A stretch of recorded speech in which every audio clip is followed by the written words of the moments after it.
Episode 43. The Conduit's Truth.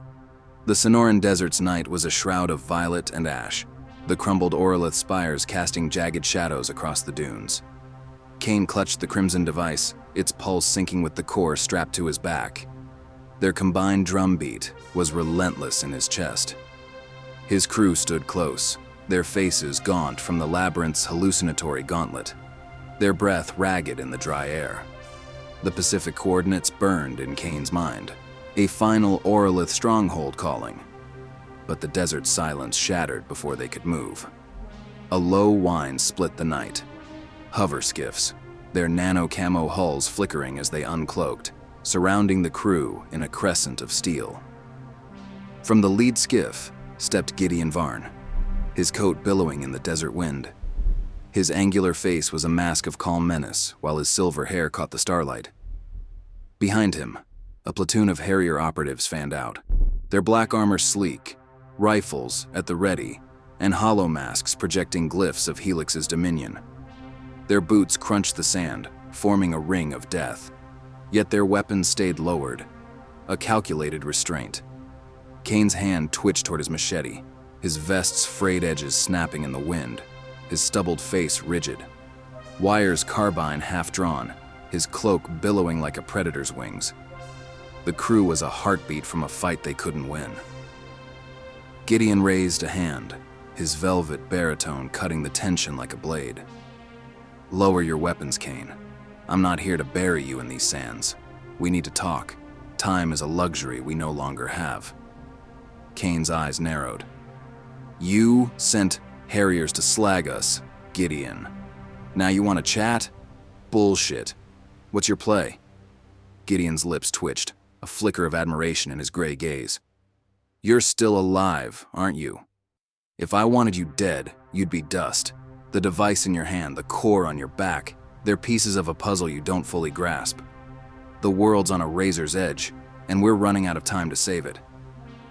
Sadie stepped forward, her jacket's patches stark in the skiff's floodlights, her voice laced with steel. "Save it from what, Varn? Your Thalassia Union's choking the Dominions. You're no savior. You're playing chess with real lives, and we're not your pawns." Gideon's gaze locked on her, unyielding but urgent. "Thalassia is a shield, Dr. Hall, not a throne. The Order of the Silent Spiral has seen what's coming. A threat older than the last war, older than the ASIs, older than the Roman legions, and older than the Egyptian pyramids.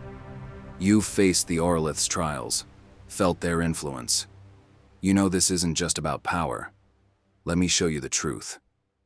Aldis's voice was warm but sharp, his coat's hem trailing sand. "You've hunted us across dominions, Gideon.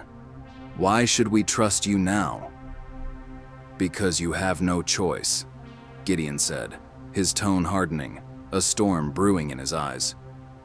"The device you hold can't be wielded blindly.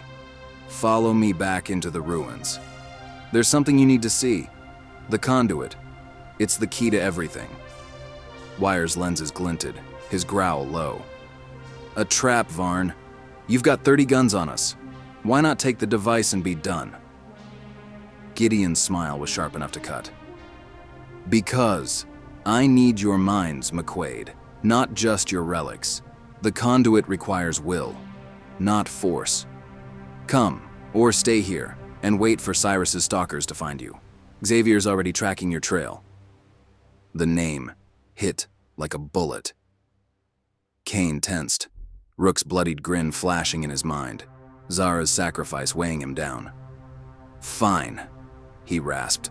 "Show us, but no lies or half-truths, Gideon." Gideon nodded, gesturing to the fissure, now a gaping wound in the dunes, its glyphs flickering as if alive. The Harriers parted, their rifles still lowered, and the crew followed Gideon into the ruins, the skiff's lights fading behind. The tunnel's obsidian walls reflected their distorted forms, the air growing colder, heavier, as they descended past the labyrinth's shattered traps. Gideon led with a hunter's grace, creating a silent pressure in Kane's crew that choked the air. The chamber they entered was vast, deeper than the labyrinth. its walls a mosaic of crystalline panels pulsing with liquid starlight.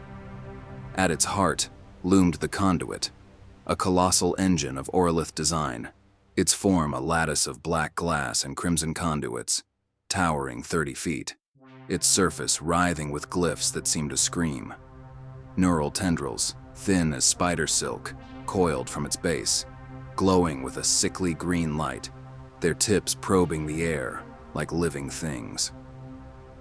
The crimson device in Kane's hand flared, its pulse syncing with the conduit's rhythm, a resonance that shook the chamber's floor. The core on his back burned against his spine, its weight a blessing or a curse.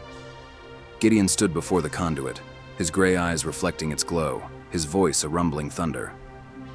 This is the Auralith's legacy, a neural interfacing engine designed to pair with the core and its sister device. It's not just a machine, it's a mind, a bridge to their power, and it holds the truth of what we face. Kane's grip tightened on the device, his vest straps cutting into his shoulders. Truth? Stop dancing, Gideon. What's coming, and why's this thing worth dying for? Gideon's gaze swept the crew, his baritone a blade cutting through their doubts. The Order of the Silent Spiral has pieced together fragments from the Auralith's ruins, from texts older than Sumer, from signals caught in the void. I lived through it, but after so much time, I needed to rediscover things I once knew. 26,000 years ago, the Draconians came. Reptilian aliens, not gods, but close enough to break us. They weren't invaders in the crude sense. They were architects of control. Their neural frequency net, a psychic web woven through Earth's atmosphere, subdued all life, human and beast alike. It rewrote minds, turned free will into obedience. Humanity became their farm, our ancestors their cattle, bred for labor, for sacrifice, for their amusement, or to steal our spiritual energy. Sadie's bracelets clinked, her voice sharp, cutting through the conduit's hum. A neural frequency net? You're saying they enslaved the planet with a signal? How do you know this? Gideon's eyes darkened, his tone grim. The Auraliths fought them, Dr. Hall. Their ruins, here in Lemuria, across the Pacific, hold records, etched in crystal, of a war that nearly ended us. The Draconians' net operated on a quantum frequency, a pulse that hijacked neural pathways.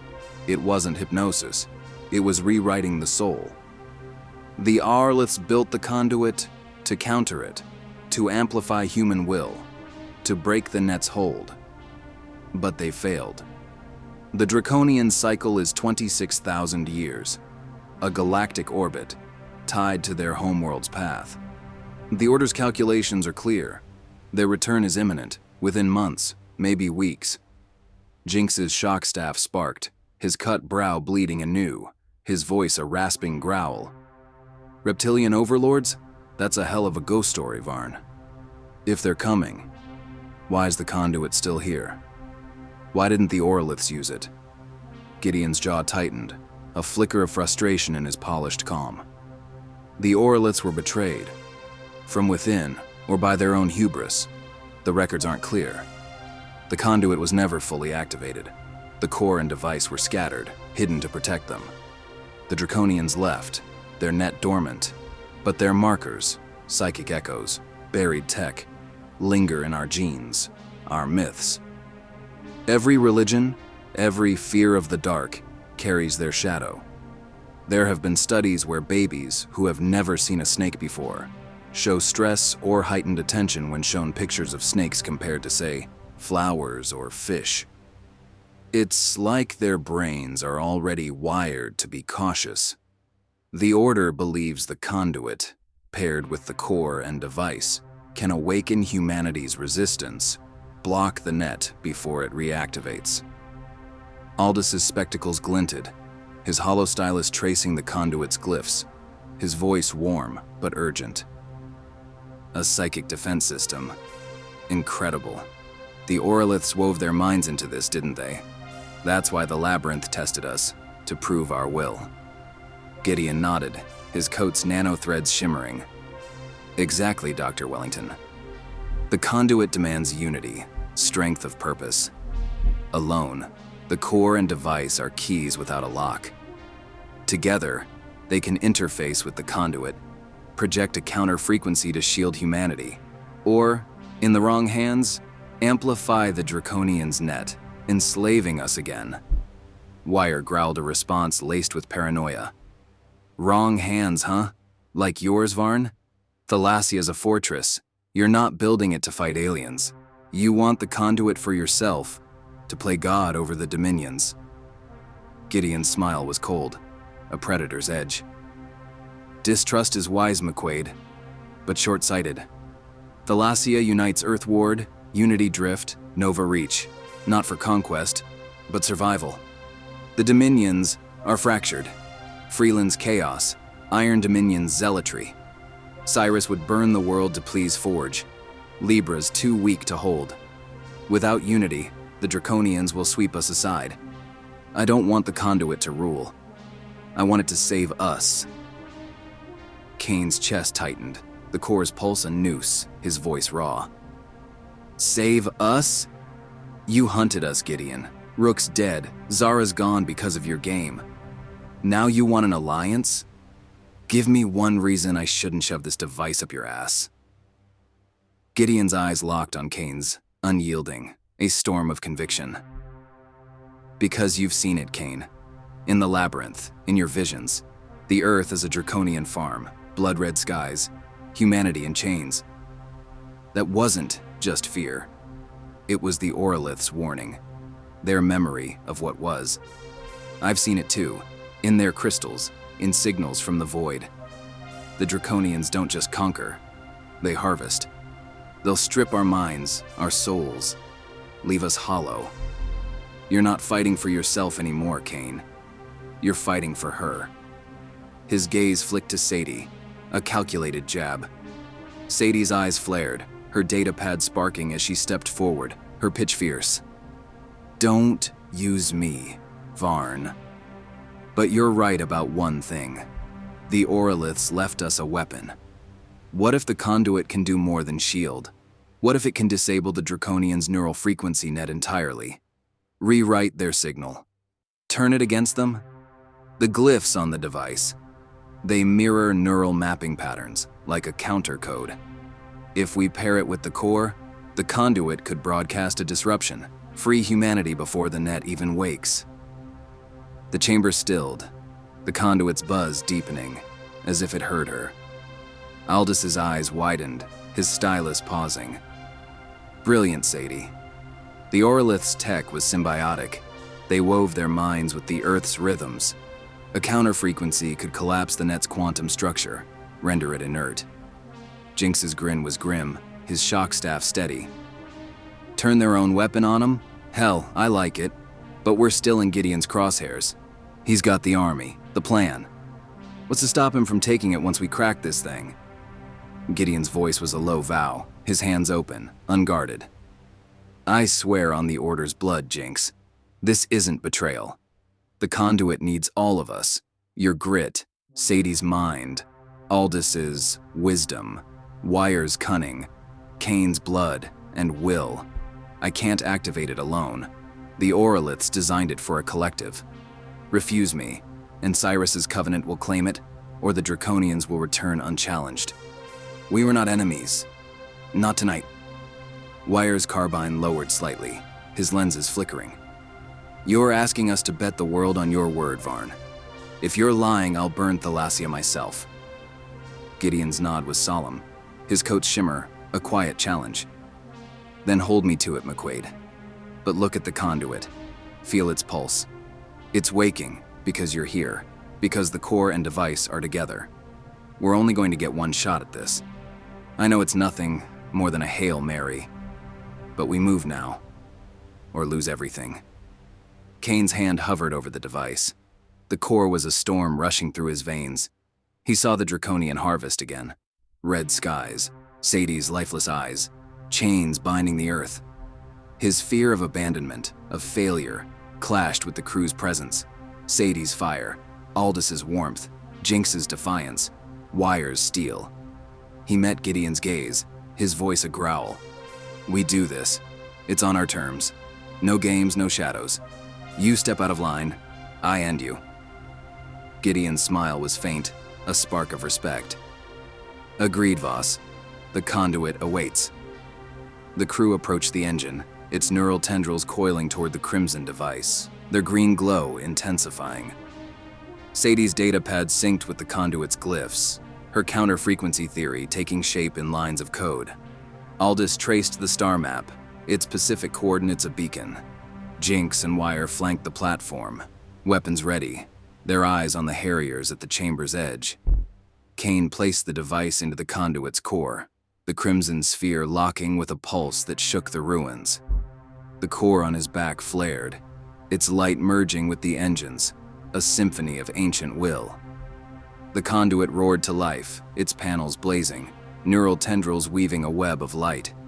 Visions flooded their minds, not fear, but truth. Auralith cities burning, Draconian ships blotting the sky, humanity's defiance rising in flames.